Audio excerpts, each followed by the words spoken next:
One term that gets thrown around a lot nowadays in apologetics is biblical literacy. And I'm wondering, what was biblical literacy like in, say, the time of the Venerable Bede in the late 7th and early 8th centuries? Yeah, that's a great question. I mean, because some of what biblical literacy meant was very literally being able to just read the Bible, not even before you got to understanding, you had to just have access to the text. And that was a complicated matter. I mean, it still is a complicated matter, but we have a lot of technological and a long tradition of historical interpretation to build on. But in say in the 8th century, when Bede was writing his biblical commentaries, he was very aware that the vast majority of Christian people that he was aware of there in Northumbria in Christian England could not read the text. They could hear it, but if they heard it, it would probably be in Latin, and they probably didn't understand it, at least not without explanation. So this critical question of just being able to make out what the words are was very important for Bede. And he knew that it wasn't just lay people who couldn't always be able to read or to understand the words on the page, in this case of the Latin Bible. So that Bede says in his letter to to Ecgbert that he wrote toward the end of his life, um, one of the things he's been working on is translating the Lord's Prayer and the Apostles' Creed into English, from Latin into English, for the benefit of priests who knew those in Latin but didn't know what they meant. Right. So even the people who could read the words off the page didn't always know what they meant. So you've got these levels of just being able to hear the words or speak the words as you were reading them on the page. And we know that in the ancient and medieval world, a lot of times reading was done aloud. I mean, so when you were reading a text, that involved actually pronouncing the words, and so you Mhm. could hear them as well. So there's that. And then there's being able to interpret the meaning. And Bede spent a lot of time on both of those. So getting the right text, getting the comparing different versions of the Latin translation, say, of the Old and New Testament, comparing them with, and he was pretty good with Greek toward the end of his life. For Yeah. Hebrew, he had to rely on the works of Jerome for the most part, but he was interested in, the textual matters of how do we get to um, what we would call textual variants. He had old Latin translations. He had Jerome's Vulgate for the Psalms. He had four different translations he was working with. So all of these were part of biblical literacy for him, is to be able to establish the text, what the 19th century biblical scholars called the lower criticism. Just, Uh-huh. what's the Yeah. right text there? But then to be able to understand it. And so biblical literacy then came certainly involved a framework. I mean, this is for him to take an individual text, say a passage from the Gospel of Matthew. He's not just looking at that one text by itself.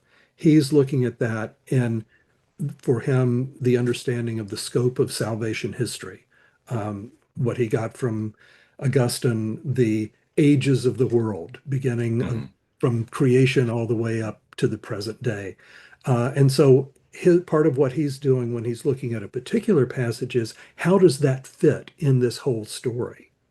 So there's that kind of historical scope, But there's also what you might call the vertical scope of, well, that's what's happening on the earthly level. Jesus went here, Jesus went there, Jesus said this, Jesus um, healed these people. Hmm. But then what does that mean? What is the spiritual reference for that? And for some cases, like some of the work that I did early in my study of Bede on the tabernacle and the temple from the Old Testament, the tabernacle of Moses and the temple of Solomon, that Bede saw those indeed as the writer of Hebrews in the New Testament did, as having been modeled on earthly there were earthly buildings that were modeled on heavenly archetypes. Hmm. So there is that kind of sense of not only just what's going on earth, but also what's going on in heaven, and being able then to say, what does it mean for us? Um, Right. so anyway, that's literacy. Interesting. When we hear about it now, it often just means, do people know the stories in the Bible? And that's an important part. But for Bede, that would have been step one. And then the really important hard work comes after that, the matter of interpretation.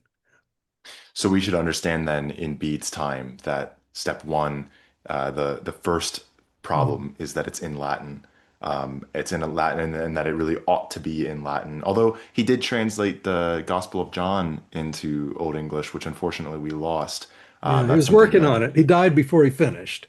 oh, he Uh, died before he finished. I yeah, always interpreted that line in the letter to say that he had just got it done. But I guess we don't know either way.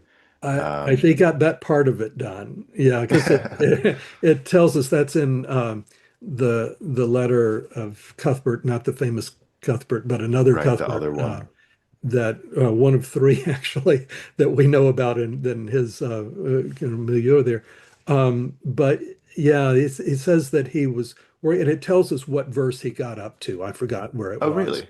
Yeah, he Huh. got it as far as, I think it's about halfway through the Gospel of John. So he finished that part. Presumably, someone may have carried that on, um, Mhm. but yeah, maybe Still maybe unfortunate that that'll we turn lost up it. someday. Yeah. Yeah, yeah. Um, well, so then It's- once we overcome though the translation problem, which mm, if we want to use modern terms, there is no translation problem in the sense that modern English translations are so good and so frequent that at least I won't say that they're so good. I don't know really Hebrew well enough to make that judgment, but they are so frequent that everyone nowadays reads the Bible in their native tongue.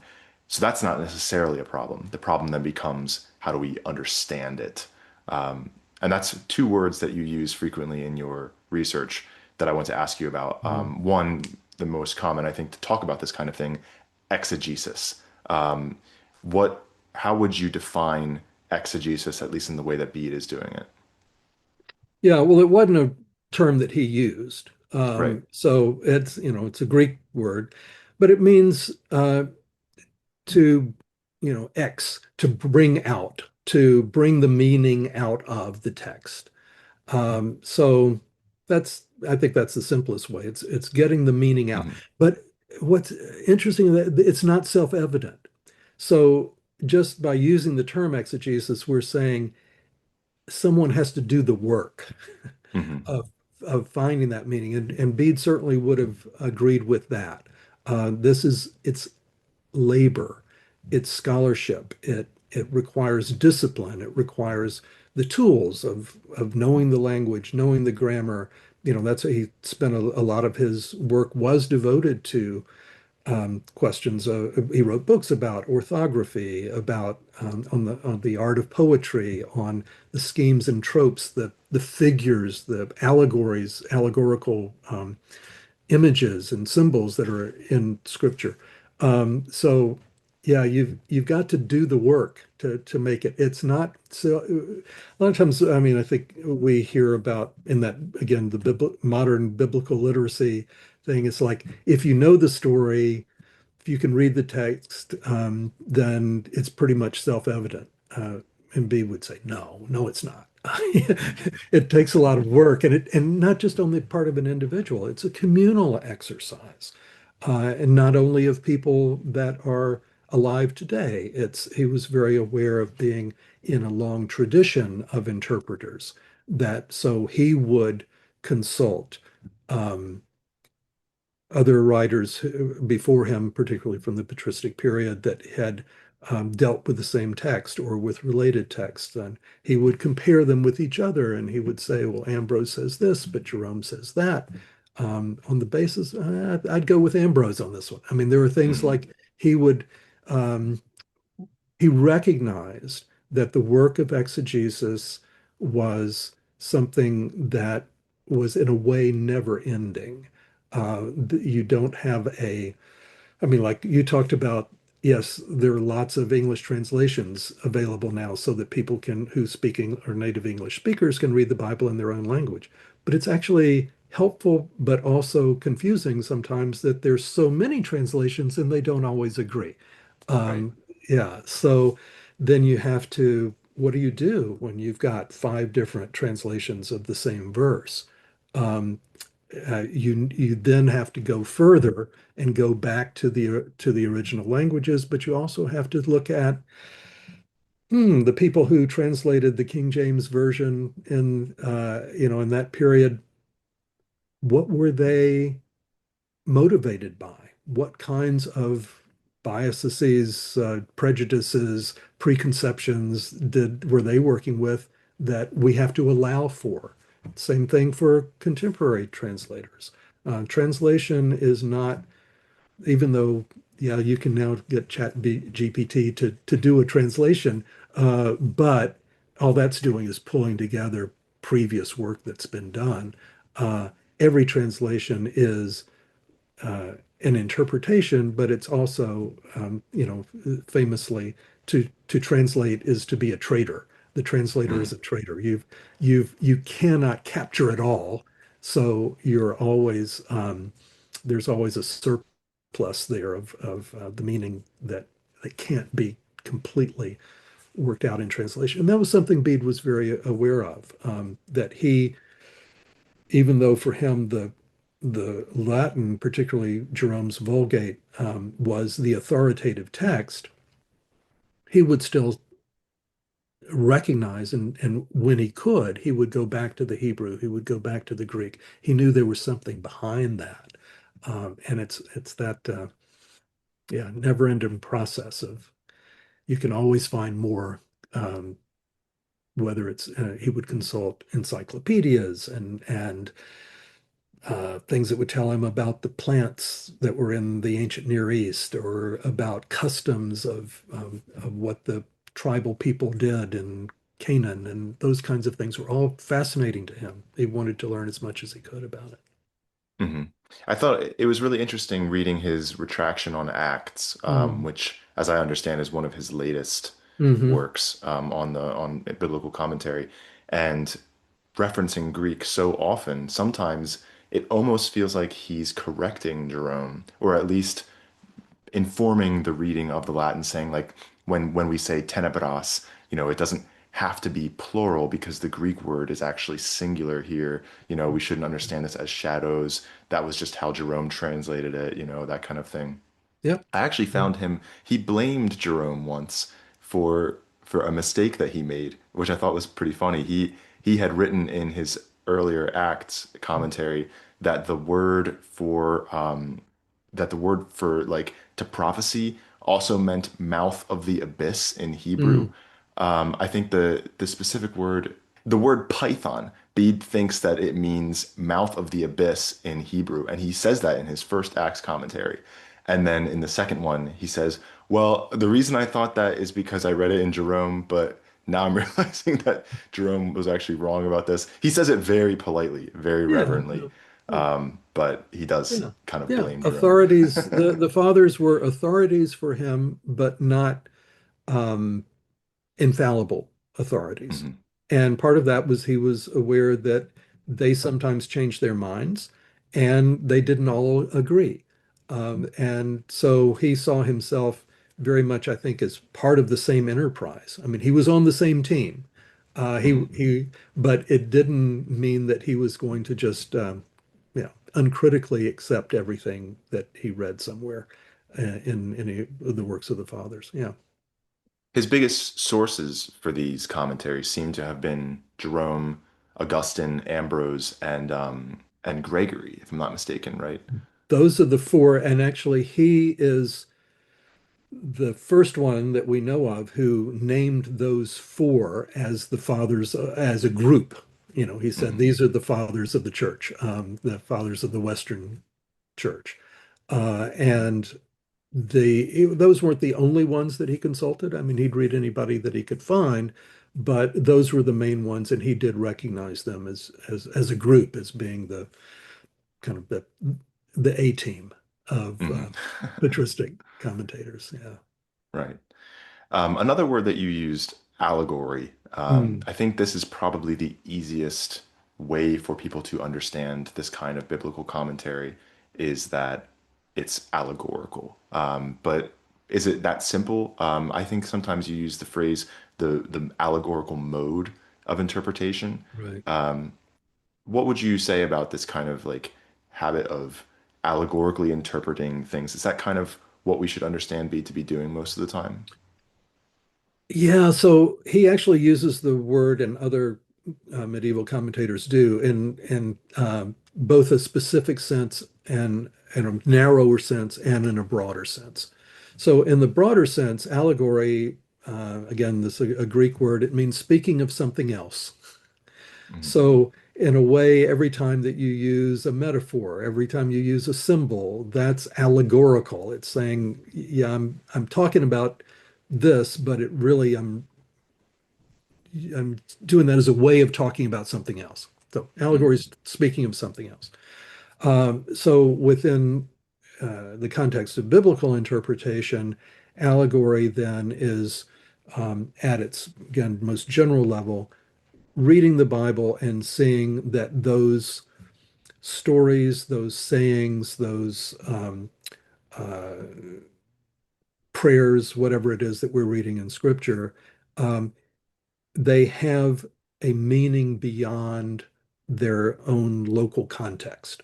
So when um, when there are two characters in the Old Testament who are talking to each other, well, that's it happened between them, but that's also a way of talking about ultimate reality, because that was Bede's understanding, was that everything in the Bible, and he got this from the tradition. I mean, it certainly goes back to Origen and the very earliest days of Origen of Alexandria in the late second, early third century.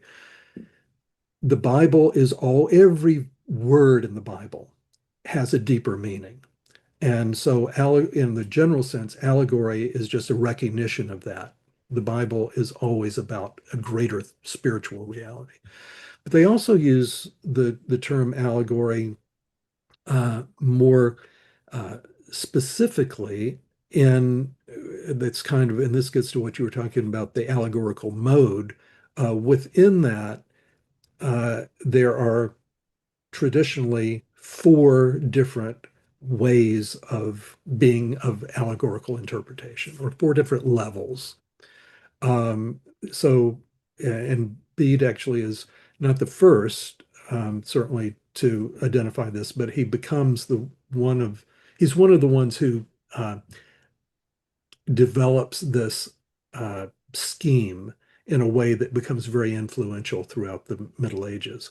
So he would say there's the literal, the allegorical, the tropological, and the anagogical. So let me unpack each of those. So the literal meaning is the history, it's what happened, or it's what Jesus said. Um, Even then, though, it doesn't mean it's unspiritual. But for instance, when Jesus says, "Love your enemies," Hmm. that that has a very that it's literal, but it's also very meaningful. Uh, But then there are other parts, like when Bede is talking about the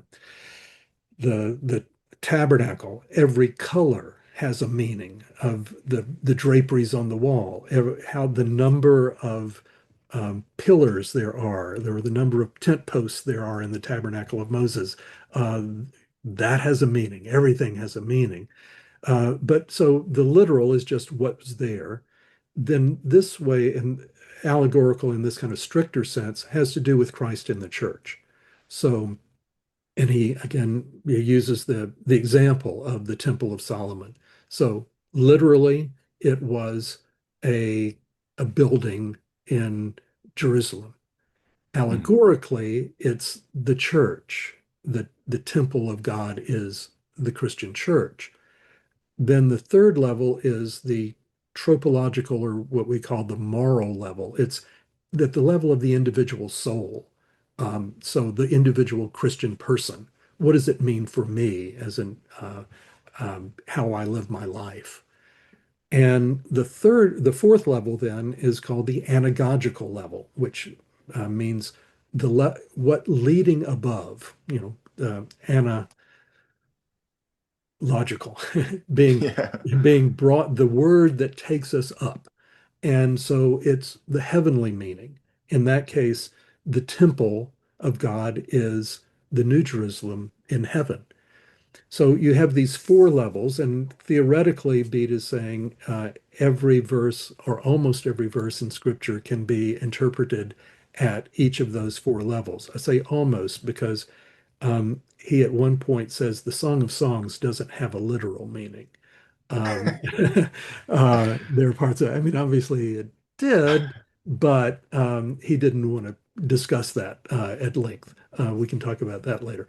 So, but even though theoretically you could take any verse or any object or any uh, event in Scripture and look at it in with those four levels, the only times that Bede, in fact, uses all four of those levels is when he's defining them. Mhm. So he'll give the example of the temple in Jerusalem, and he'll work that out. But usually he sticks to there's a literal meaning and there's a mystical meaning or a spiritual meaning or an allegorical meaning, or these all kind of mean the same thing for him. I see. And so it's not as much of a method as it is, I think a mode is a good way of putting it. It's always reading the Bible looking for the deeper meaning. And that is inexhaustible. Bede has one verse in the that he's interpreting in the Song of Songs. I can't forget which one, but he says, there are seven ways this can be interpreted. And he goes through, takes a couple of pages. He goes, here, it could be this, or it could be that, or it could be that, or they're all right. It's not that you have to choose, it's not one right meaning. And he gets that from Augustine of Hippo, who said the right interpretation of scripture is the one that leads to charity, the one that leads to love. If it leads to love, it must be right. Um, Mhm. so, yeah, Huh. The two of multiplicity of the meaning. See, that's a very important uh, principle in medieval biblical interpretation is this multiplicity of meanings. So uh, not only at the different levels, but within a particular level, it it can mean several different things. Bede isn't trying to, and others medieval commentators are for the most part not trying to fix the meaning. They're trying to open up the meaning. And if different people find different uh, meanings there, different interpretations, as long as there's room for, at the allegorical level, there's room for lots of different perspectives on that. hmm. Two of the works you just mentioned are I want to go over first, and that was some of your earlier work was Mhm. on the Tabernacle and on the Temple. What can you tell us about these two works? Because most of Bede's commentaries are on books of the Bible. Yep. These, however, what are they? Yeah, it's interesting. Those are, and those were the subjects of my doctoral dissertation 40 years ago. So, uh, yeah, it takes me back to happy times. Um, yeah, so and you're right. He didn't the story of or the description of the tabernacle of Moses is in the book of Exodus, and the description of um, the Temple of Solomon is in what in Kings. There are different ways of numbering how many books of Kings there are. So, but and he didn't write a commentary on Kings or a commentary on Exodus. He wrote it specifically on these buildings, and that was unusual. So as far as we know, those are, as far as I can think, those are the he's the first one to do that. Certainly not the last, but the first. And others had commented on those buildings as part of a commentary, say on Exodus or on Kings, but to narrow those down. So I think there must have been something that appealed to him about the um, the order, the complexity, the kind of detail, the level of detail in these biblical descriptions of the tabernacle and the temple, knowing that every detail has a meaning. It was like for him, I think it must have been like a kid in the candy store. I know there's meaning everywhere in this. So I look to see where I can find it. And he had others, there were other commentators who had had mentioned a verse here or there, or so he wasn't starting from scratch, but he was applying those principles of interpretation to find, um, for him, interpretations that represented, seeing that these buildings represented the church. Mhm. And important for him was the church included the Jewish synagogue of the Old Testament. So when he'll again, that's a term that he will define in different ways depending on the context. Sometimes he will say, the ancient church, he means the synagogue from the time of, Abraham. That was the ancient church. And then sometimes he'll say the synagogue and the church, in which case, obviously, he's using synagogue to talk about the Jewish people Right. up to the time of the incarnation and then the church afterwards. But for him, it was not a matter of these buildings having been just symbolic for later Christian use. He Mhm. saw them very much integrated into the history of Israel and being part. Now he has a complicated and ambivalent attitude, as many Christian medieval commentators do, toward Judaism. So it was um, there. He, in some ways, was much more positive in his attitudes toward Judaism than you might expect, and in some ways, more negative than you would hope. But Mhm. I think both of those are true, and it's because he has this kind of it's going at the same time that the people of Israel is the initial part of salvation history, and everything that happened for them was symbolic of the later church.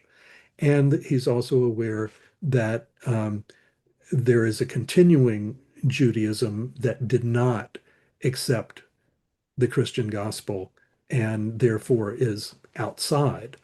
Mhm. However, he never met a Jew. There were no Jews in England in his period, but he knew of them and he read about them. And so he kind of used them as a construct of way of talking about those who have not yet accepted the Christian gospel. Although he, like following Paul, hoped that in the end, um, not only hoped, but believed that in the end, Israel would return um, and would be brought back into the church, as it were. So you had complicated stories of Mhm. his understanding of how history was going to work out in that regard.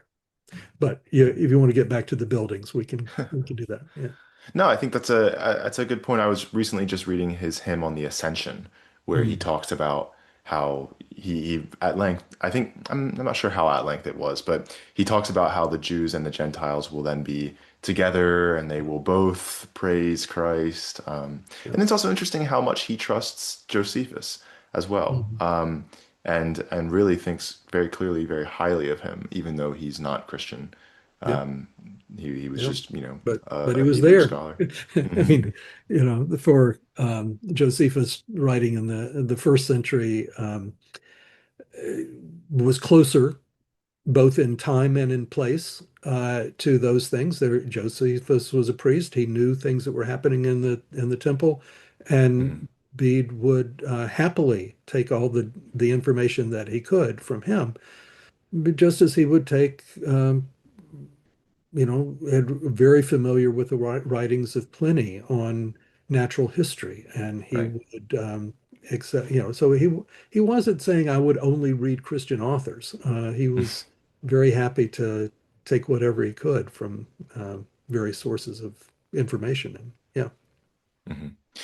If you had, an elevator ride with someone and they were curious about the temple and the tabernacle, and you could just, not to put you on the spot, but if you could just tell them one of the interpretations that Bede gives us, would you pick one in particular? Um, Yeah, so I mean, when I was writing my dissertation, people would ask me, "What's your dissertation about?" Yeah, and you've only got 10 seconds here to say it's about the Bede's interpretation of the tabernacle and the temple. And they would say, Right. "Well, how does he interpret it?" And so, yeah, you could say he talks about something that's 2.5 cubits long. He said, so 1 cubit is for the love of God, and 1 cubit is for the love of neighbor, and then the half cubit is for the lack of understanding that we have of either of those, things like that. I So see. there, um, he takes what you might look at as just being an incidental, okay, it had to be some color. It turned out to be red, but for no, red means the blood of Christ.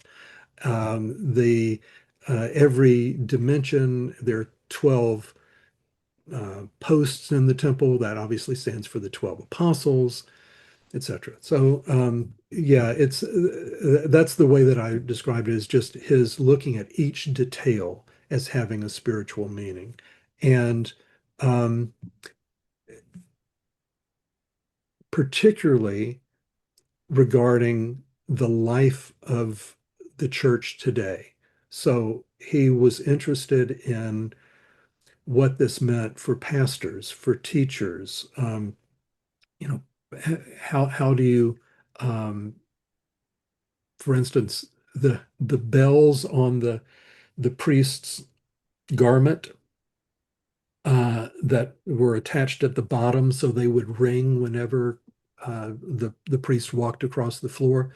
Right. Bede got from Gregory the Great that this means that a pastor should always be preaching. The sound of the bells is the sound of preaching.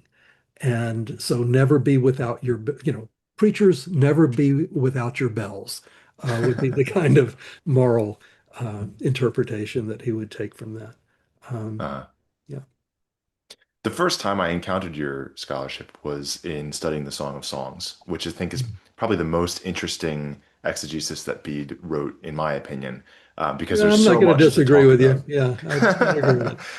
There's so much to talk about with just the book, and then also his commentary. Not only is he tackling the difficulty of interpretation, there's also this added level where he's attacking Pelagianism. Mhm.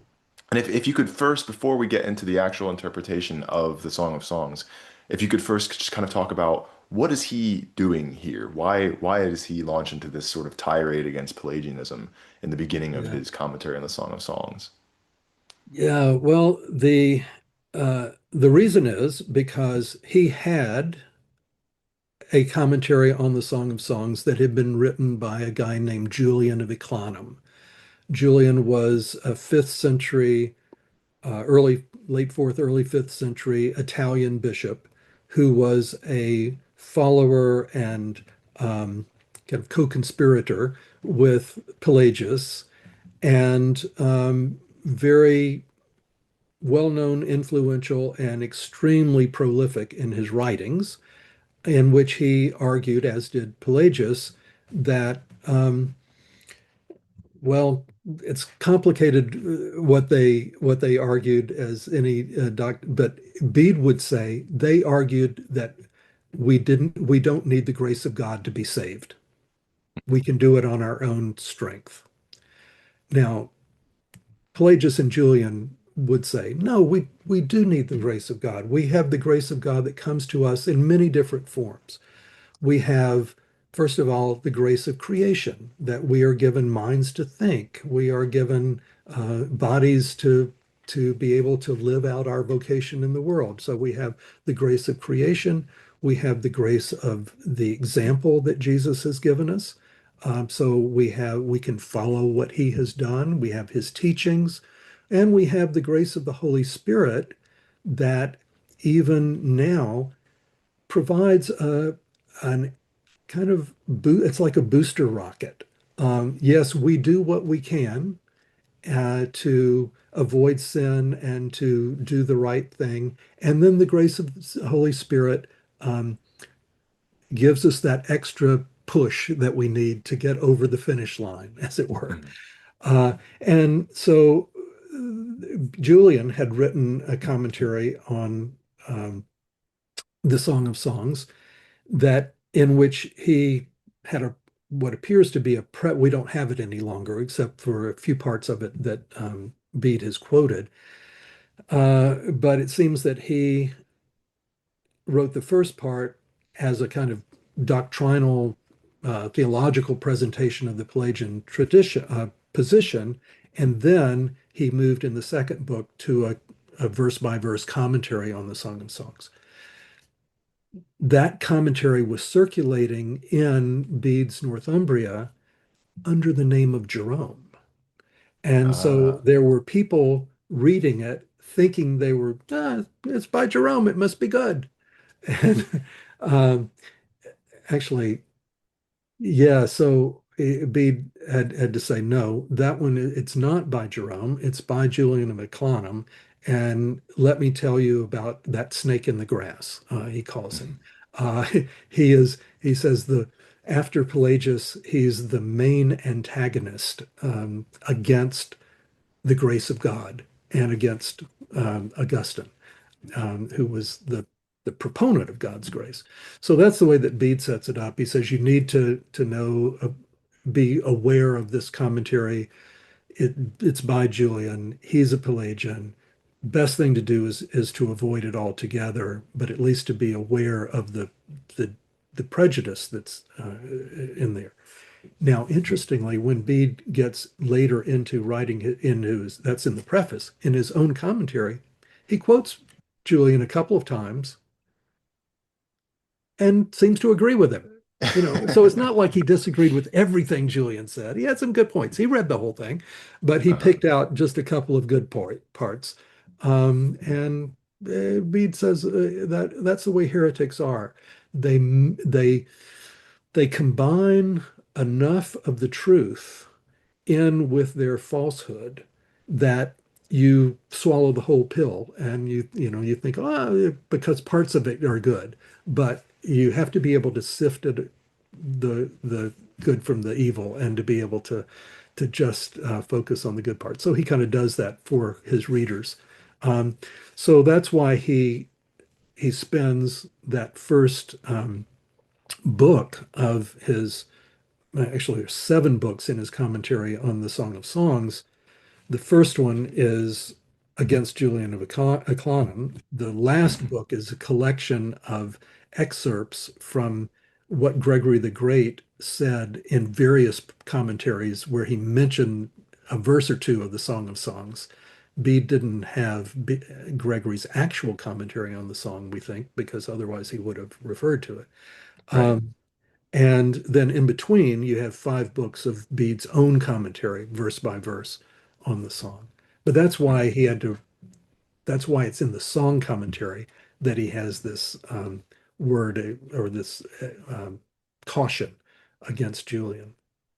It's interesting that a lot of the scholarship I've seen on that preface is focusing on the fact that we can kind of tell what Julian was saying here because Bede quotes it, and that this is our only way to look into what Julian was Yeah. saying there. Yeah, that's right. We'd love to see, at least I would love to see what Julian did say. We have a lot of writings by Julian, but not his commentary on the Song of Songs. Yeah. Mhm.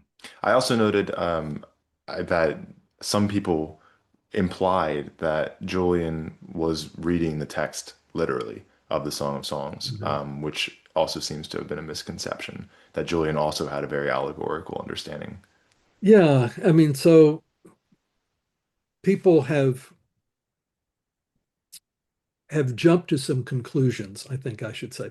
Scholars over the last, 100 years, looking at so Bede wrote an allegorical commentary on the Song of Songs, um, in which he said, "This is not about human love. This is not. It's about very much about human love for God and neighbor, but it's not about sexual love."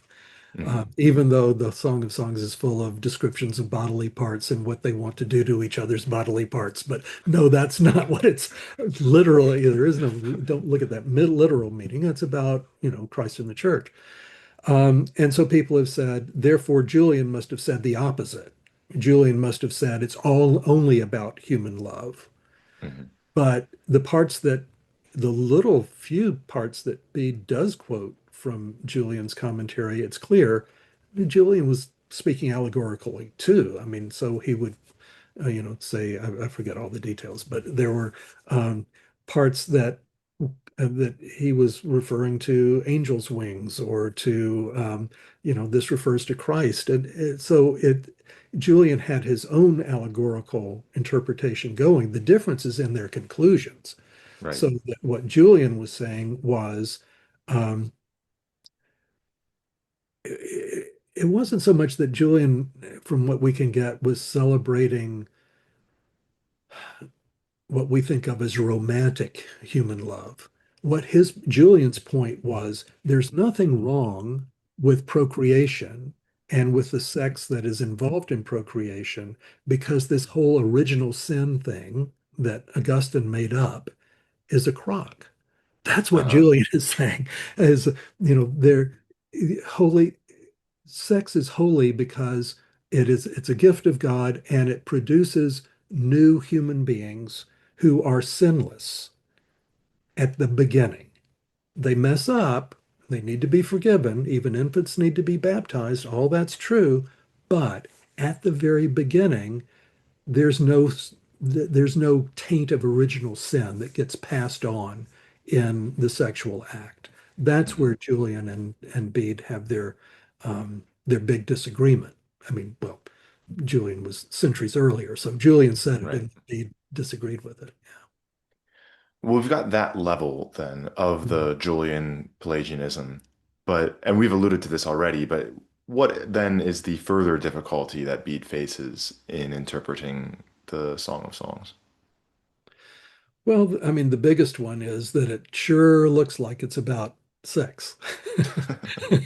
When the very first verse is, let him kiss me with the kiss of his mouth. Yeah. And so you have to figure out who's saying that and to whom and why. And for Bede, that first verse, let him kiss me with the kisses of his mouth, is spoken by the synagogue, is spoken by what he calls the ancient church, Israel, before the incarnation, saying, I've heard the words of your mouth in the prophets. Mm. Now, flesh on flesh, I want to receive the kiss of your mouth, speaking to Christ. So it's the synagogue speaking to Christ, praying for the incarnation, for the Mhm. enfleshment of the word in Jesus. And that's what then Bede goes through. Once that is established, then he is able to go through all the rest of the Song of Songs, saying it's either in the early stages of the book, it's about the synagogue, and then later it comes to be about the church and the church's history. So when the woman in the Song of Songs is being beaten or is being and when she says that I'm black and beautiful, she's blackened by the persecutions that come in the church in the Mm, early centuries. So it's that he has this historical understanding of the song as beginning with the synagogue and then moving through the incarnation and then into the early history of the church. He gets that framework from another Italian, we think probably, fifth century writer called Apollonius, who's very mm, mysterious. We don't know a lot about him, but he had this massive commentary, much longer than Bede's, on the Song of Songs that Bede had and quotes in several places. And it's this historical framework. I think he gets that from Apollonius, but it just fits right in with his love of history and being able to see the biblical history as anticipatory of the history of the church, which of course is what he does so much in the ecclesiastical history that he's so famous for. mhm. I really love the phrasing of that first verse in his commentary where I think he says something along the lines of like, do not send your prophets. Like I pray, Yeah, do not send angels, do not send prophets, they were send me great. You God. know, they were terrific. Thank you for that. But Yeah. now I'm ready for the real thing. For the Yeah. real thing. Yeah. Yeah. Yeah. Well, that's, I really was excited to see that he had a commentary on the Song of Songs because when I was an undergrad, I remember my professor telling me that it was always the most difficult Mm. book for monks to interpret because not only do you have what is clearly, sexual, but if you interpret it allegorically, then you are still the woman, as a kind of like monk, as a man, you are still like the woman in the allegory, right, for Christ. And then like how do you justify that? And I was not disappointed. He has a lot to Yeah. say. Yeah. Although I mean, not to take a small issue with your professor on this. Oh yes. We don't have any evidence that they actually found this difficult. Um, they they loved it. The monks loved the Song of Songs. There's they warn against the misinterpretation, yes, but then they readily, just as Bede does, they readily go into what this means for me as as a man. As a celibate man, I am identifying myself with the woman in the Song of Songs who is the bride of Christ, who is the church. And so they didn't, they did not seem to hesitate. I mean, it was apart from the maybe second to the Psalms, it was the most frequently commented upon book and throughout the Middle Ages. Yeah. So that Carl Schuve has a wonderful book on the earlier history of interpretation of the Song of Songs back in the third and fourth century.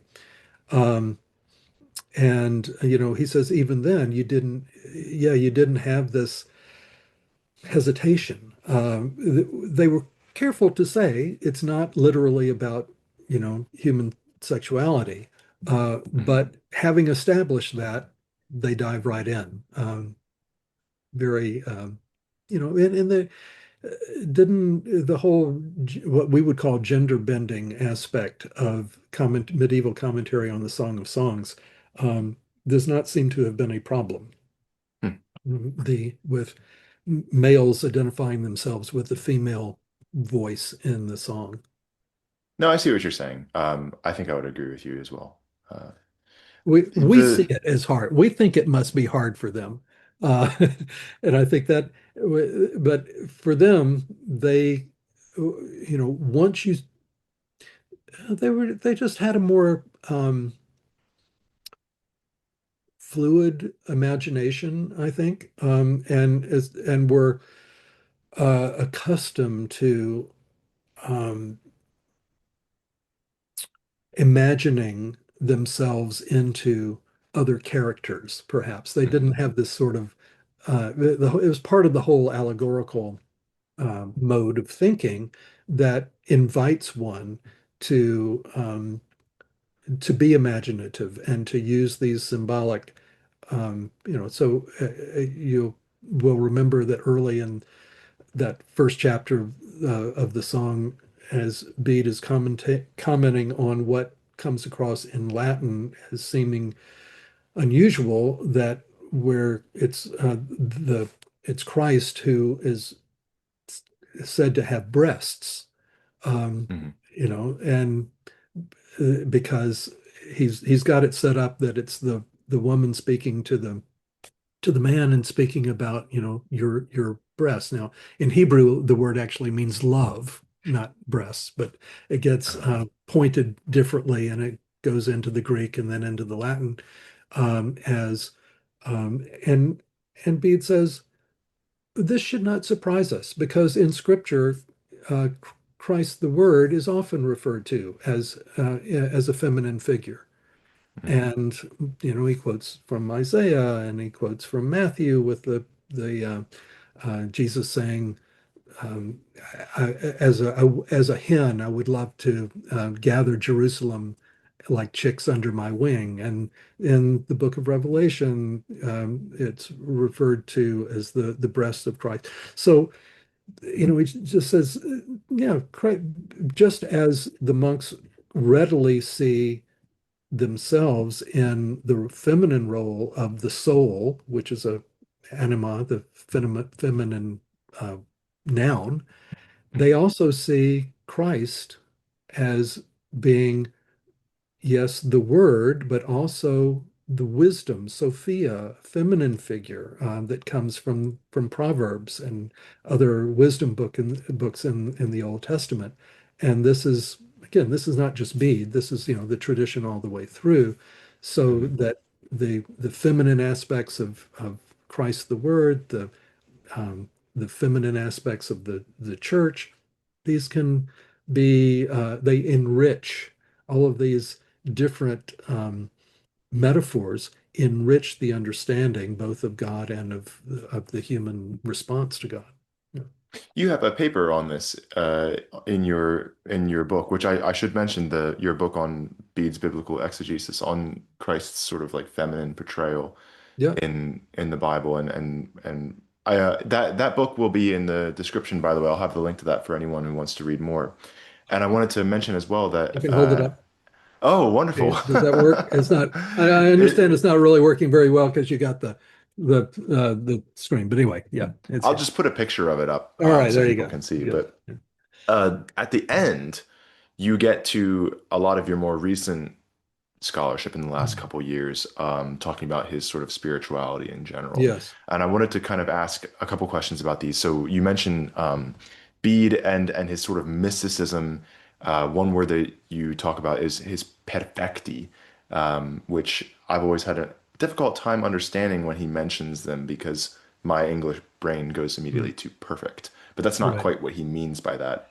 Could you talk a bit about this? Yeah. So it has recently been pointed out for Bede and for the tradition, it doesn't mean perfecting doesn't mean those who are sinless. It doesn't mean those who are completely without fault. It means those who are on the way. But though it means those who are aspiring to perfection, and it it has to do with kind of the difference between what comes to be talked about later in the tradition as the councils of perfection. That is, those who have taken vows beyond the baptismal vows.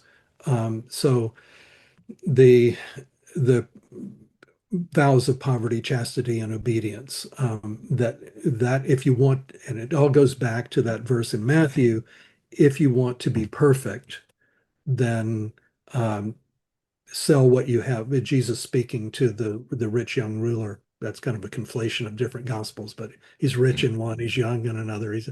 But if you want to be perfect, sell what you have and give it to the poor. Emily Quigley has a really nice article called Bede's Perfecti in the Gospel of Matthew, which explains all of this. And she notes that I forgot to explain that in my article. So I'm glad that she has fulfilled that. Her article is in a book called Bede the Scholar, which came out a couple of years ago. Um, and that's edited by Peter Darby and Maureen McCarran. Um, but that's what the perfecti are those who have, um, in Bede's view, are kind of, I want to, they're taking the extra credit course. Okay, they're the advanced placement students. You can graduate, and be saved without being perfecting. But that this is above and beyond. And but then he does qualify and say it's not only clergy that are perfect or in this group, and not all clergy are in this group. Even there are those who've taken the vows, but are not living it out. So he's very aware that while sometimes he talks about it like it sounds like it's those who have taken vows of celibacy, or those who have been ordained. But I think the way he would put it is, well, those people should be perfect. They should. They're not always, but they should be. And then lay people, yeah, they should be too, but we understand that it's harder for them. I mean, they've got their lifestyle is not, or their life circumstances don't really give them that kind of ability. They have to work for a living. They have to have children. They have to do things that distract them from the pursuit of perfection. Um, so my sense of Bede is that he always wants people to aspire to the highest, to the highest in terms of moral living and in terms of communion with God and contemplative vision. But he's also very understanding that the human reality is that we don't get there in this life. So that we are even the most perfect only become fully perfect in heaven. And certainly they only do that by the grace of God. So, yeah, perfection. But and also remember, he's against this whole Pelagian thing of where if you just try harder, you can be perfect. Yeah. So there are there are some the saints that God has identified as being special vessels of grace who will be able to manifest these signs of perfection. It's not something that they take credit for. It's not because they did it better or worked harder. It's because God chose them as examples, and inspiring examples for the rest of us. I think that's the way he would look at it. A difficult question for many reasons, but what do you think Bede would think about modern spirituality and in our time?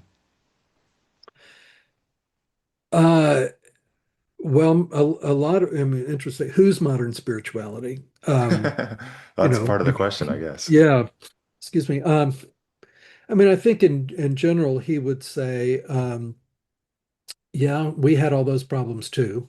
That there's a kind of universality about the deadly sins and, yeah, pride and lust and anger and greed, and those are the problems. And then the answers to those problems are the virtues of love and compassion um, and moral fortitude, and all of those.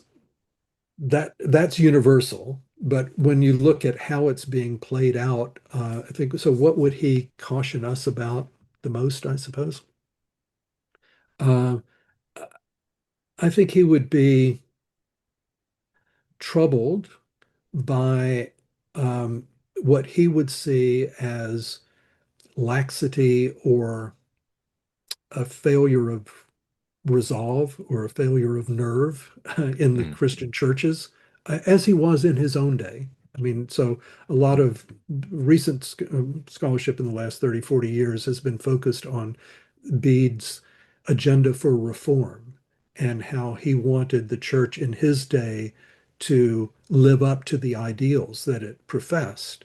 I think he would certainly say the same thing to the church today, which is that it's not just a matter of saying the right words or of having the right doctrine. It's a matter of fundamentally of love. It's a way of it's about caring for other people. It's about humility. It's about um, putting yourself at the service of those who are in need. That's so I think I think that was certainly his message then, and I think he would say, yeah, you haven't quite got that yet. You still need to still need to hear those same messages now, I think. mm. Well, folks, like I said before, the Bede book on biblical exegesis is going to be linked in the description for anyone who wants to check that out. Arthur Holder, thank you very much for coming on the channel. Thank you, Graham. It's been a pleasure.